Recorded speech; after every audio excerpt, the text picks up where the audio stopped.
Dans cette vidéo, on va tout simplement parler de prédictions pour 2022 et essayer d'avoir un maximum de données pour aborder au mieux l'année 2022 et pouvoir tout simplement avoir la meilleure stratégie possible pour pouvoir faire le plus de gains possible et surtout ne pas tomber dans les différents pièges de la crypto. Par exemple, garder tous ces crypto-monnaies pour le bien market.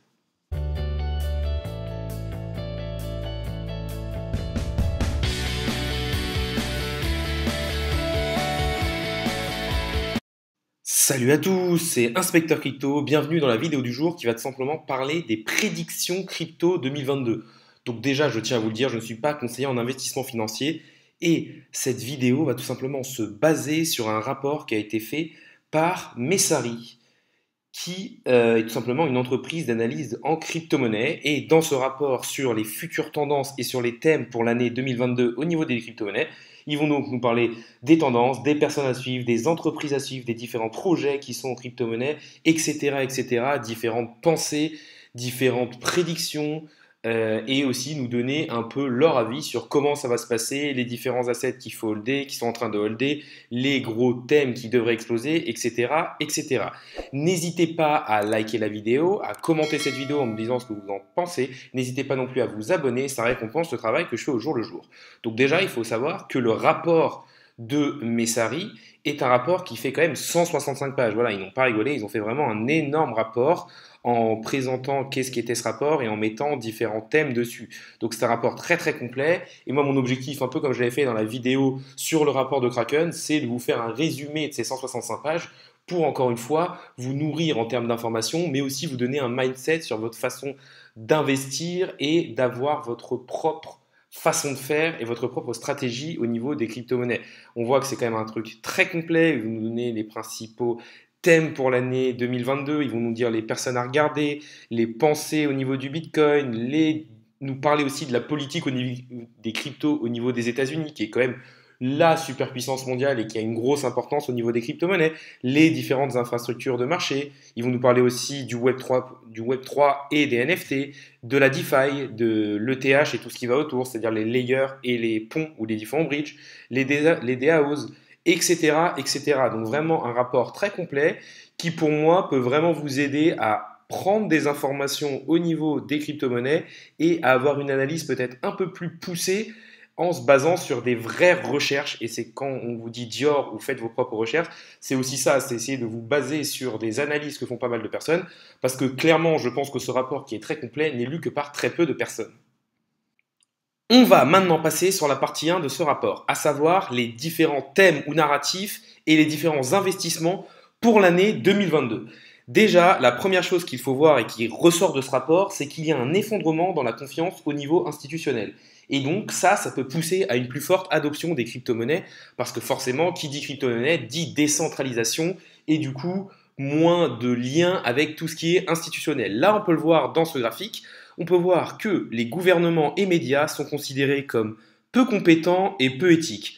On voit par contre que les entreprises, elles, sont considérées comme compétentes, mais par contre pas très éthiques. Donc on voit qu'il n'y a vraiment aucune confiance au niveau des différentes institutions, au niveau, même que ce soit au niveau du gouvernement, des médias, et que c'est plus tout ce qui est côté business qui donne un peu plus confiance aux personnes. Et ça peut s'expliquer par une augmentation de l'inflation et une augmentation des taux d'intérêt qui, du coup, pour la crypto, sont plutôt bons à court terme. Ensuite, il faut savoir que tout ce qui est crypto-monnaie et Web 3.0, ben, tout simplement, sont inévitables. Le Web 3.0, c'est quoi? C'est tout simplement un Internet possédé par ses utilisateurs et ses constructeurs et orchestré avec différents votes. Sur le long terme, ça devrait être du coup euh, un adversaire aux différents monopoles et à une grosse centralisation. La DeFi donne par exemple plus de rendement que les banques et les NFT permettent des rendements supérieurs par exemple aux créateurs. Donc c'est vrai que ça permet vraiment une plus grosse centralisation et ça amène plus vers là. Ensuite, ce qu'on peut voir aussi, c'est tout ce qui va être au niveau de tout ce qui est les ponts, les NFT, les DAO. Les DAO, ce sont simplement des organisations décentralisées autonomes. Et du coup, ils nous disent dans ce rapport, que le Web 3.0 c'est un ensemble de choses. Ça va être les contrats intelligents, les infrastructures décentralisées, les NFT, la DeFi, les metaverses, les organisations, etc., etc. Pour eux, les secteurs les plus sous-développés sont tout ce qui va toucher aux NFT, qui vont permettre plus de scalabilité, toutes les infrastructures qui sont autour de la blockchain, les DAO et tout ce qui est au niveau de l'interopérabilité. Il parle aussi du découplage au niveau des différentes crypto-monnaies. Tout simplement, ce qu'ils nous disent, c'est que les cryptos se développent et que maintenant, il va y avoir plus de spécialisation. C'est vrai que maintenant, il y a énormément de crypto-monnaies et énormément de différents secteurs. C'est-à-dire que certaines personnes vont être plus spécialisées au niveau NFT, DeFi, farming, et que c'est compliqué d'être vraiment un spécialiste à tous les niveaux. On va dire, et aussi, on va dire que le marché dépend un petit peu moins du Bitcoin, même si on voit que le Bitcoin reste quand même le king des cryptos. Ensuite, on va passer sur tout ce qui est investissement institutionnel et tout ce qui est venture capital. On peut voir qu'il y a une forte augmentation au niveau de l'investissement, au niveau des venture capital, que les institutionnels arrivent de plus en plus dans le marché et donc il y a une institutionnalisation du marché des crypto-monnaies. Et du coup, ça va changer en quelque sorte la structure du marché. Là, on peut voir l'évolution depuis janvier 2016 des investissements des cryptos au niveau des différents fonds. On voit quand même qu'il y a une augmentation exponentielle à ce niveau-là. Dans la partie suivante, il y a aussi une chose et un thème intéressant, c'est simplement le top du bull market selon, du coup, Messari. Et en fait, je parle bien sûr du bull market actuel. Et en fait, il va se baser sur le MRVR ratio, donc qui est le ratio à ce niveau-là. Là, on a le cours du Bitcoin. Et tout simplement, pour lui, il fait le constat que le Bitcoin est évalué en fonction de sa valeur. En gros, qui ne permet pas vraiment de faire des gains comme par exemple certaines hauts crypto-assets qui ont eux une réelle utilité. On va dire que le Bitcoin est plus une réelle réserve de valeur telle que l'or par exemple. Et pour lui, du coup, selon son analyse avec le MRV ratio qui pour lui passe un certain nombre de temps au-dessus de 3, on aurait donc un top du Bitcoin entre les 100 000 et les 125 000 dollars. On pourrait aussi voir une parité avec l'or qui pourrait, pas dans ce cycle-là, mais dans un prochain cycle, nous emmener aux alentours des 500 000 dollars pour un Bitcoin. Et autre chose aussi pour lui dans ce rapport, il n'y aura pas de flippening avec l'ETH, entre l'ETH et le BTC, parce que pour l'instant, il y a encore des gros problèmes au niveau de l'ETH, que ce soit au niveau de la scalabilité et au niveau des frais, plus aussi le fait qu'on est quand même pas mal splitté avec les différents layer 1, et que pour l'instant, oui, l'Ethereum va prendre de la place, mais qu'on voit pas mal d'adversaires, ou au moins de layers ou de blockchain qui pourraient tout simplement être là en même temps que l'Ethereum et donc forcément prendre un petit peu de place de marché. Dans la suite de ce rapport, ils vont tout simplement nous parler du bear market et de comment survivre au bear market. Pour cette entreprise d'analyse crypto, tout simplement, la plupart des personnes vont oublier le potentiel long terme des crypto-monnaies lorsqu'il va avoir clairement le bear market et que les différents gros fonds et baleines auront revendu l'ensemble de leurs crypto-monnaies. Et en fait, la plupart des personnes vont limite vendre à perdre et abandonner les crypto-monnaies. Tout simplement, dans les différents tips qui peuvent être donnés, déjà, c'est essayer de revoir les différentes bases et fondamentaux. Clairement, si vous investissez dans les crypto-monnaies parce que vous croyez dans la technologie, ce n'est pas parce qu'il y a un bear market que tout s'effondre et que les fondamentaux ne sont plus là. Il faut aussi ne pas essayer de trouver le top. Et ça revient avec quelque chose d'hyper important, c'est prendre des profits au fur et à mesure d'une montée. En laisser un petit peu dans le train au cas où ça augmente, mais prendre un minimum de profit et au moins, quand on a eu une forte montée, au moins rembourser son investissement initial. Comme ça, on est sûr de ne pas faire de pertes dans ce bull market. Il y a aussi le fait de ne pas utiliser de levier, sauf pour les professionnels, parce que clairement, les leviers vont multiplier vos gains, mais aussi multiplier vos pertes, et vous allez pouvoir vous faire totalement liquider de 1 votre investissement, mais aussi ces liquidations vont donner encore plus de volatilité au marché et rendre le marché encore moins lisible et facile à appréhender pour les nouveaux. Et il ne faut pas non plus essayer d'attraper un couteau qui tombe. En effet, lorsque l'on va être en bear market, le marché va chuter de beaucoup. On peut voir qu'entre le top d'un Bitcoin et le bas d'un Bitcoin sur les précédents bear market, on pouvait aller jusqu'à moins 80% de baisse. et sur les grosses crypto-monnaies assez solides, moins 90 jusqu'à moins 99% pour les shitcoins. Clairement, essayer d'attraper un couteau qui tombe, c'est quelque chose de très compliqué et à chaque fois à vouloir acheter le dip, ça peut être compliqué. Et moi, je pense que la principale chose à faire, c'est tout simplement de faire du dollar cost average une fois que, par exemple, que le Bitcoin aura eu moins 60, moins 70%. Commencez sur le Bitcoin et sur les cryptos que vous voulez racheter à faire du dollar cost average pour lisser votre prix à la baisse ou alors, si vous êtes un peu plus professionnel, attendre des signes au niveau de l'analyse technique de retournement de marché et de bottom, tout simplement. Dans la suite du rapport, ils vont nous parler de deux choses. De un, du fait que les crypto-monnaies amassent plus d'argent et attirent plus d'investissements que les entreprises qui sont derrière ces crypto-monnaies, en nous donnant par exemple l'exemple de Coinbase et du BNB. Coinbase attire beaucoup moins d'argent alors que c'est une réelle entreprise qui fait de réelles choses, alors que le BNB, qui est juste un token utilitaire d'une entreprise, attire beaucoup plus de fonds. Autre chose, il nous parle aussi de copy trading et nous montre tout simplement les assets qui sont les plus holdés par les fonds en crypto-monnaie. Et ça, clairement, c'est quelque chose d'assez intéressant parce que clairement, si ces assets sont holdés par des gros fonds, c'est que ces gros fonds ont le pouvoir de faire varier les prix et qui s'attendent à ce que ces assets augmentent énormément. Quels sont ces différents assets? On peut voir en première position Polkadot, en deuxième position Near Protocol, ensuite on a Oasis Network, on a le Terra et on a Arweave. Je vous laisserai regarder plus en détail les autres projets, mais on peut voir que Polkadot est en numéro 1 et je pense qu'ils sont aussi en partie dans les numéros 1 parce que tout simplement il y a les encarts de parachain qui sont actuellement sur Polkadot et je pense que les institutionnels veulent aussi investir là-dedans. Ensuite, il nous parle aussi des différents coins qui sont holdés par leurs employés. Il faut savoir qu'en moyenne, c'est du Bitcoin, de l'Ethereum, l'Atom Cosmos, le Solana et le Luna.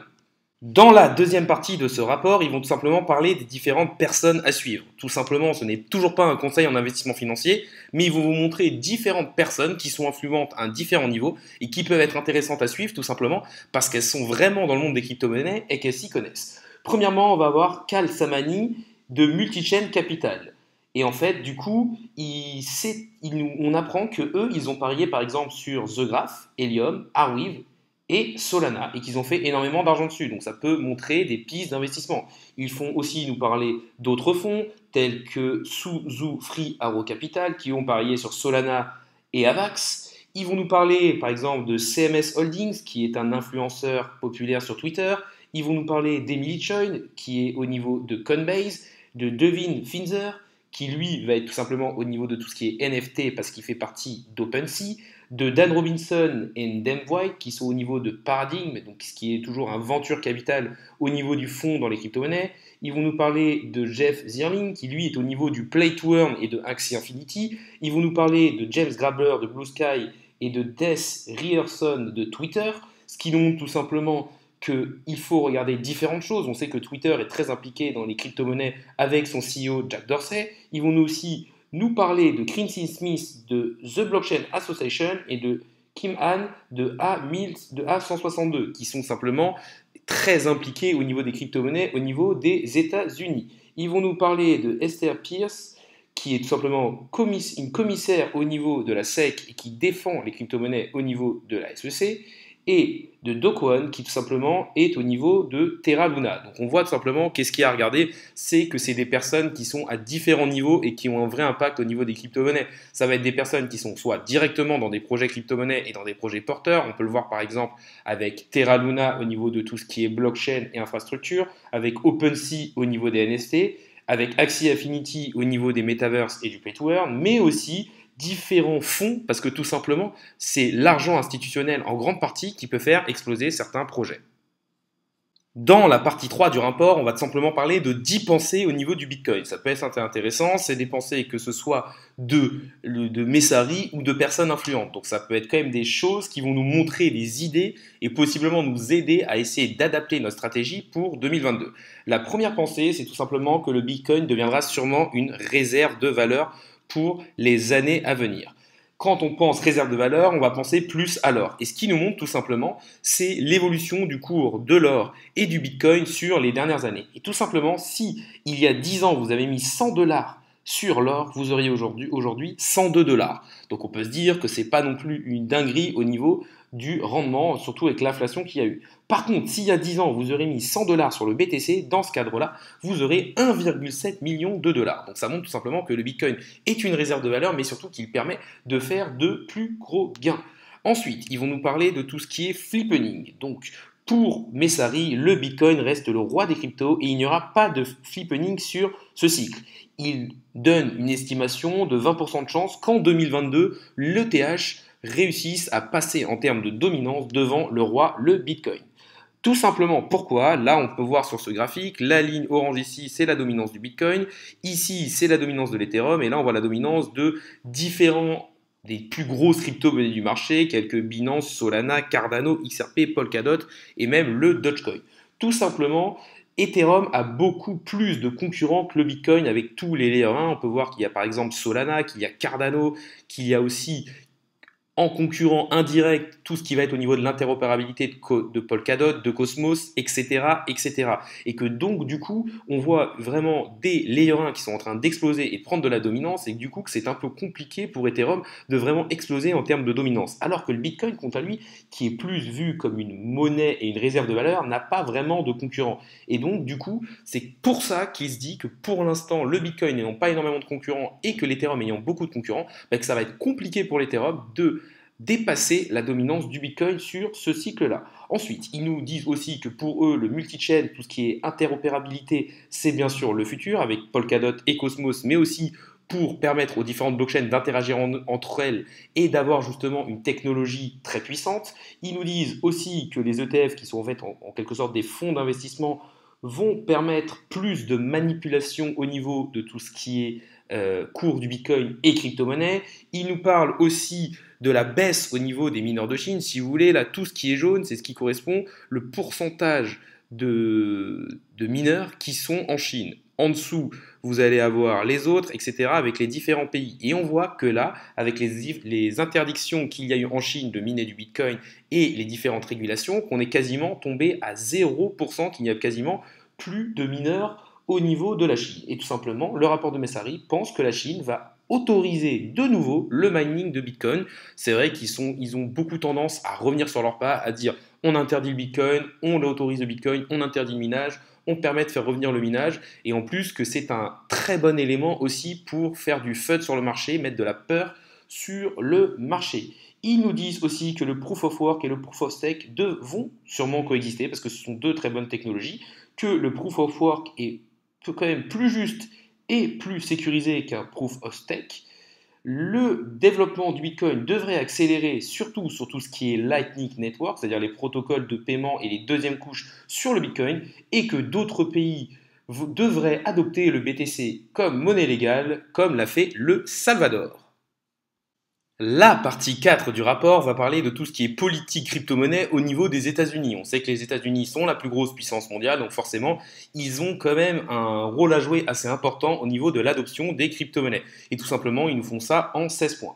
Premièrement, ils nous parlent des différents risques qui peuvent être liés aux crypto-monnaies. On a le risque au niveau de tout ce qui est échangeur, qui ne sont pour l'instant pas forcément tous assurés au niveau des pertes qu'ils pourraient avoir s'il y a par exemple un hack.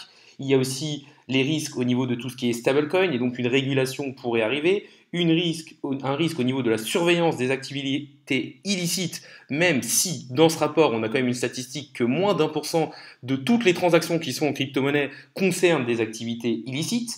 Il y aura aussi les risques au niveau de tout ce qui est évasion fiscale avec les différentes taxations, et aussi des risques au niveau de tout ce qui est protection de la vie privée avec quand faire tout simplement un KYC et à partir de quel moment on doit connaître l'identité digitale des différentes personnes. Et il y aura aussi tout ce qu'on appelle risque bancaire.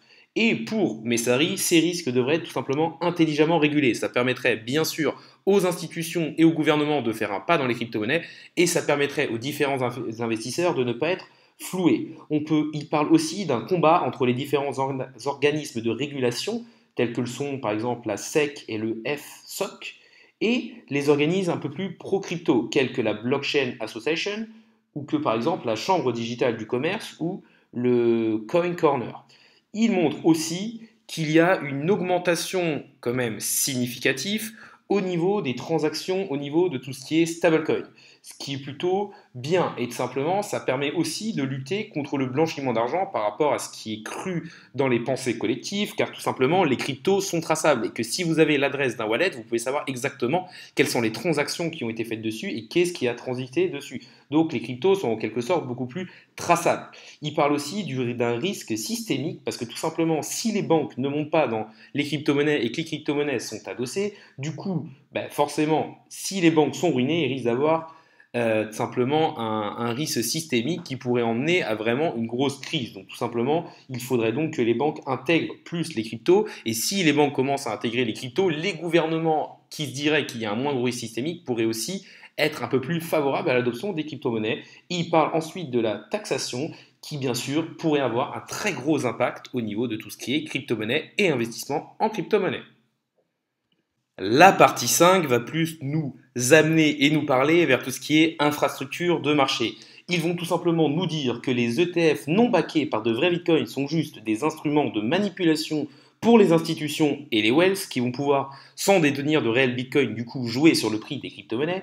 Ils nous parlent aussi de Goldman Sachs qui tout simplement nous ment en permanence et nous manipule avec les médias. On voit souvent quand Goldman Sachs dit je vais investir très fortement dans les crypto-monnaies parce que je pense qu'elles vont augmenter à 100 000 $, derrière, qu'est-ce qu'ils font? Ils shortent le marché et souvent le marché descend. Et quand il dit que les crypto-monnaies c'est le mal et qu'ils ne veulent surtout pas investir dedans, tout simplement ils investissent dedans pour faire de l'argent.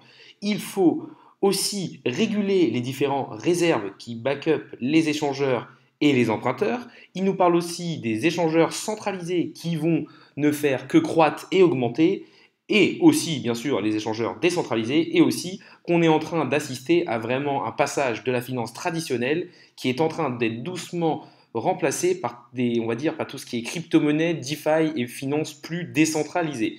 Il nous parle aussi de la fameuse régulation aux États-Unis concernant les ICO. Les Américains n'ont pas le droit de participer aux ICO.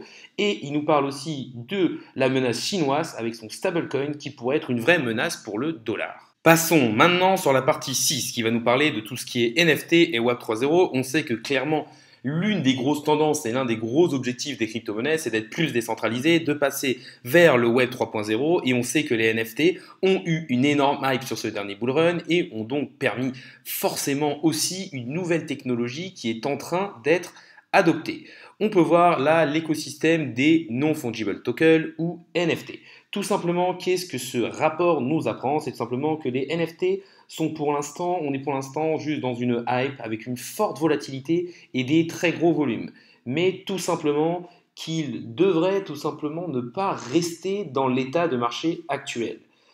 Un NFT, c'est simplement une propriété digitale. Et du coup, ça pourrait atteindre et toucher énormément de secteurs, par exemple l'immobilier avec la tokenisation immobilière, l'assurance. Mais pour l'instant, on est plus dans tout ce qui est domaine des jeux et de l'art.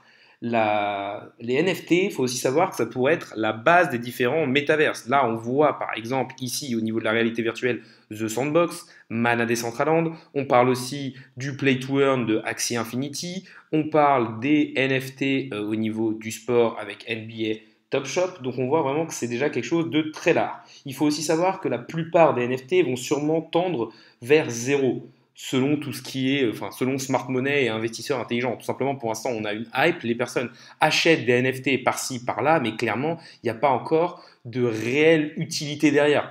Pour moi, je pense qu'il restera encore une petite partie des NFT qui resteront au niveau de l'art, mais qu'après, que ce qui va vraiment plus se développer, ça c'est ce qui va être Metaverse, gaming, et après l'application des NFT dans la vie de tous les jours. Par exemple, mettre un smart contract au niveau de certains NFT ou alors aussi au niveau de l'immobilier avec la tokenisation immobilière. Mais que tous les NFT qui sortent au niveau de l'art, forcément, ne vont pas tous pouvoir avoir des explosions au niveau des prix. On a par exemple vu une folie avec le NFT le plus cher qui s'est vendu 69 millions de dollars et qui est certainement un Mona Lisa en JPEG. Il nous parle aussi de l'émergence des fan tokens, par exemple avec Chiliz qui pourrait être de plus en plus populaire. Autre pan au niveau des NFT qui devrait exploser, c'est le play to earn, parce que tout simplement, il y a une certaine compétitivité avec des studios de jeux vidéo qui sont en train de rentrer dessus et qui pourraient donc faire du gaming, mais aussi des métaverses de très haute qualité. Ils nous disent aussi que l'utilité des NFT va aussi à sûrement toucher tout ce qui est DeFi Et dernière chose, c'est que l'identité digitale pourrait aussi être touchée par la technologie des NFT. Passons maintenant sur la partie 7 du rapport qui va parler de la DeFi 2.0. Tout simplement, et première chose qu'il faut voir, il nous parle de stablecoin, nous disant que le Tether ou l'USDT est la crypto-monnaie stablecoin la plus utilisée. On peut voir que les stablecoins sont quand même énormément utilisés dans le monde des crypto-monnaies parce que ça permet tout simplement de sécuriser ses gains et on va dire d'au moins ne s'éloigner de la volatilité du marché des crypto-monnaies avec quand même une market cap globale de 160 milliards de dollars. On peut voir que le Tether est quand même bien devant avec 78 milliards de dollars. Ensuite, on a l'USD Coin, le Binance USD et le Terra USD qui est tout simplement UST qui est tout simplement là le stablecoin de Terra Luna. Ils nous disent donc que pour l'instant, il y a une montée d'autres stablecoins, par exemple l'USDC, le BUSD ou l'USDT, parce que l'USDT tout simplement a eu pas mal de problèmes avec les autorités car il n'était pas assez baqué au niveau en monnaie fiduciaire pour chaque Tether qu'il mettait tout simplement en circulation. Donc pas mal de problèmes au niveau de la régulation. La compétition des stablecoins décentralisés est aussi en marche. Cette compétition, elle est entre du coup le DAI et le Terra USD et pour Messari, le Terra UST va gagner cette compétition tout simplement parce qu'il est cross-chain et parce qu'il est construit sur le Cosmos SDK. Et en fait, le fait qu'il soit cross-chain et cette interopérabilité va permettre du coup au Terra USD d'aller sur les différentes blockchains et donc d'être très utilisé. On voit la hype et la technologie qu'il y a derrière Terra Luna, ça peut clairement faire quelque chose d'assez explosif. Il nous parle aussi de stablecoin algorithmique qui joue sur la quantité en circulation pour laisser le prix aux alentours d'un stablecoin égale 1 dollar, en montant ou baissant du coup la quantité de stablecoin en circulation. Les stablecoins non adossés au dollar vont devenir pour eux beaucoup plus populaires. Ils nous disent aussi que World Loan veut faire une monnaie mondiale en utilisant tout simplement l'identité numérique par scan rétinien, ce qui est quand même une technologie assez intéressante. Autre chose à regarder, il nous parle tout simplement d'Uniswap qui pour eux va continuer à dominer tout ce qui est échangeur décentralisé et être toujours l'un des leaders au niveau de tout ce qui est DeFi. Il nous parle aussi de la montée en puissance de nouvelles plateformes que DYDX et PERC. Pour eux, les protocoles qui vont le plus exposer et dominés seront tout simplement des protocoles multi-blockchain. Donc forcément, tout ce qui va se construire sur Polkadot et sur Cosmos SDK doit être surveillé. Et il nous parle aussi du passage de la DeFi 1.0 à la DeFi 2.0. Dans le graphique que je vous ai mis derrière, c'est vrai que je ne voulais pas plus détailler que ça, mais on voit tout simplement que Uniswap est beaucoup plus efficient en termes de capital par rapport avec sa V3 que l'Uniswap V2, que SushiSwap, que Curve, que Bancor ou que Balancer. Donc pour l'instant, il n'y a pas de réel adversaire au niveau de Uniswap. On peut aussi voir sur Defilama. Defilama, c'est tout simplement un site qui vous permet de voir où est l'argent au niveau de la DeFi. On peut voir qu'en tout, pour l'instant, on a quand même au niveau de la DeFi 257 milliards de dollars qui sont bloqués. Après, vous pouvez avoir plus de détails en dessous. Et aussi, ce qu'il nous disait, c'est que les protocoles qui devraient le plus s'exposer sont les protocoles cross-chain. Donc là, on va voir par exemple que le Curve peut être clairement un bon investissement parce qu'il est à la fois sur Ethereum, sur Avalanche, sur Polygon, etc., etc. Par rapport à par exemple d'autres qui sont comme Canva et MakerDAO qui sont plus sur Ethereum. La partie 8 du rapport va plus être focalisée sur tout ce qui est Ethereum, les différents layers et tout ce qui est pont entre les différentes blockchains. On va donc apprendre que ETH tout simplement a dégagé énormément d'argent grâce à ses frais, mais aussi grâce à l'explosion des NFT qui ont forcément apporté beaucoup de trafic, beaucoup de volume et donc beaucoup de frais de transaction. Le IP 1559 a quand même réduit la volatilité au niveau des frais, même si les frais d'Ethereum restent élevés. Ethereum qui est passé du coup en Proof of Stake. On a du coup aussi une importance qui devrait être apportée à tout ce qui est EVM, donc simplement des machines virtuelles qui vont aider au développement d'Ethereum. Les principaux adversaires d'Ethereum vont être, on va dire, les blockchains dans tout ce qui est cross-chain et interopérabilité, mais d'un côté, ça devrait être aussi eux qui vont aider Ethereum, parce qu'en tout cas, ils seront liés plus ou moins à Ethereum et pourront coexister. On voit aussi que Solana est pour l'instant l'adversaire numéro 1 d'Ethereum en termes de capitalisation de marché, avec sa grande scalabilité et des frais assez bas. Il nous parle ensuite de tout ce qui est Polkadot, qui est du coup interopérable avec plus de 100 parachains qui seront reliés à la relay chain globale de Polkadot et son réseau test Kusama. Il nous parle aussi de l'interopérabilité et du réseau cross-chain de Cosmos.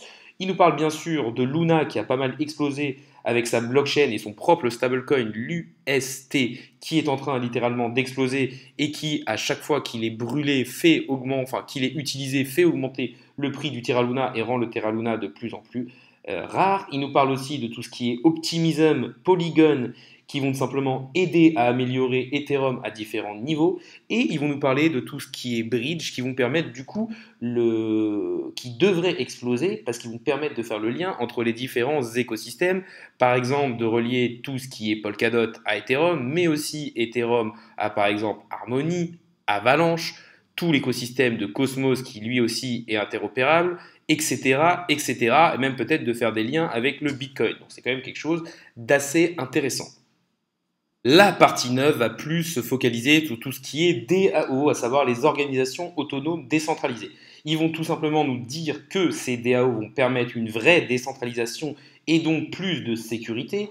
Ils vont aussi nous parler du fait que le fait d'avoir des protocoles comme ça autonomes et décentralisés va aussi avoir un lien direct sur l'augmentation des wallets, on va dire un peu décentralisés, qui sont hors des exchanges, comme par exemple MetaMask, Trust Wallet, Polkadot.js, etc., etc., qui devraient donc prendre de plus en plus de place. Il faut aussi savoir que les DAO vont aider au développement du Web 3.0, que la trésorerie des DAO se basera plus sur des assets stables pour éviter les pump and dump et que la régulation devrait arriver, et du coup aussi que les investisseurs devraient de plus en plus s'intéresser à tout ce qui est DAO. On arrive à la fin de cette vidéo, je sais qu'elle a peut-être été un peu longue et un peu pompeuse pour la plupart des personnes. J'ai essayé de la faire la plus courte possible en vous donnant un maximum d'informations parce que je pense que clairement l'apprentissage au niveau des crypto-monnaies est le plus important pour pouvoir réussir. N'hésitez pas à liker la vidéo, à commenter en disant ce que vous en avez pensé ou aussi pour récompenser le travail que je fais au jour le jour. N'hésitez pas non plus à vous abonner, ça permet de faire grossir la communauté. On va faire une partie mindset mais assez rapide vu que la vidéo est déjà assez longue et qu'elle dure plus de 30 minutes. Tout simplement, l'objectif de cette vidéo, c'est de vous montrer qu'il faut tout simplement s'instruire un minimum au niveau des crypto-monnaies. Et on a clairement des supports gratuits qui nous permettent de le faire. Il y a par exemple les différents rapports que sort chaque mois Kraken, mais aussi les rapports, par exemple, d'une entreprise d'analyse de crypto-monnaies comme Messari qui fait plus de 165 pages et qui vraiment est très complet et essaye d'aborder tous les sujets chauds et brûlants pour 2022. Donc clairement, ça peut être pas mal d'informations intéressantes à essayer d'extraire de ce rapport pour pouvoir peut-être adapter sa stratégie pour l'année 2022. La vidéo du jour est maintenant finie. Salut à tous et à la prochaine.